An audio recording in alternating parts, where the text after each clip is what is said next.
So now that we've learned how to add and subtract like fractions, this section focuses on what happens when they're unlike fractions. So they have different denominators. And this becomes a little more challenging to do because now we can't simply add the numerators. First, we have to make them like fractions. So the first thing you need to do is write the fractions using the LCD.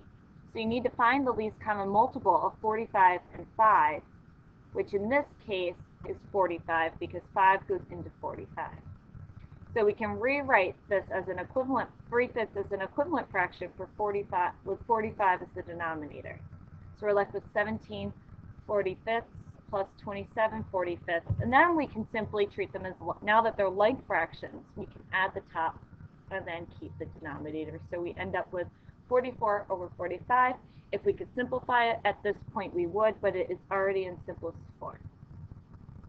So another example, when you have subtraction, 11 15ths minus 5 12ths. We need the least common denominator of 15 and 12. You should remember this from the previous sections, but I'll remind you, I believe it was section 4.4. So look back in your notes if you don't remember how to find the least common multiple. So in this case, we find our least common denominator, or multiple, is 60. So we're going to make equivalent fractions for each over 60. So in this case, 15 has to be multiplied 4 times to get to 60, so 11 gets multiplied by 4 as well. So we get 44 over 60, and then we do something similar here, minus 25 over 60. Then we can simply say 44 minus 25 gives us 19 over 60. So that's how you go about simplifying these and adding and subtracting unlike fractions. The first step now is you have to make them like. So go ahead and try the following 2 problems. Press pause now and bring them with you to class tomorrow.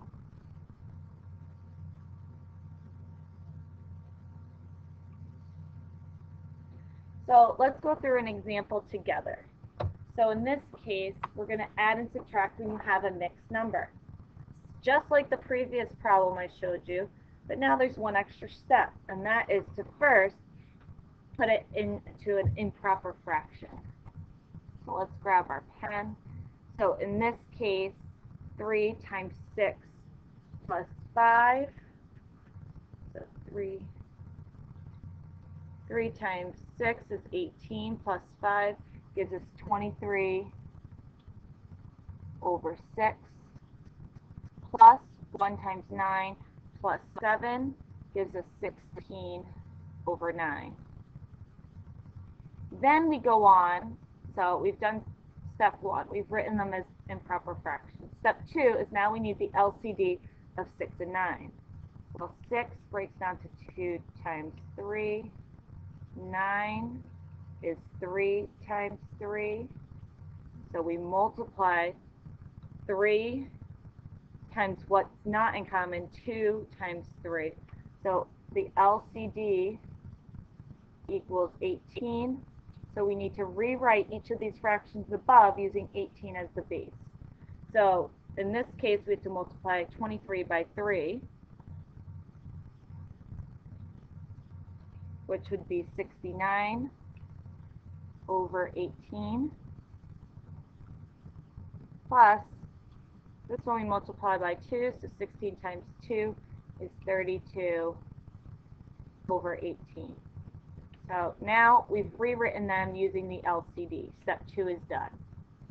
Now we can say 69 plus 32 over 18, and we actually then add them.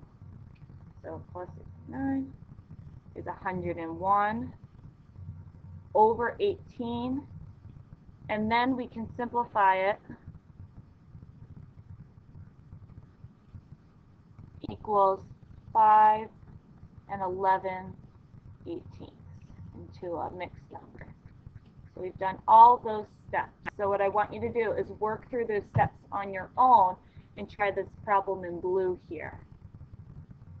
So you can follow what we did here on the left together and see if you can do the same with this example. So what happens if we have a variable in there? Well, we still use the same steps. So we still have to find the LCD, which in 5 and 4 is 20. Now we need to rewrite it, both of the fractions having that. So the first one becomes 8d over 20 plus 5d over 20. And we can just combine these. Now the denominator is the same as 20 plus 8 plus 5d, 8d plus 5d, because these are like terms, we can just add them, is 13d. So if we could simplify it, we would, but at this point, we're as close as we get. So that's all there is to that. Treat it the same way, we just keep those variables there. So try this one on your own. Again, the first step, you still need to find the LCD and make them like fractions before you can add or subtract. And that's it for this lesson. So take these notes down. Feel free to go back if you need any review. That's all for this lesson.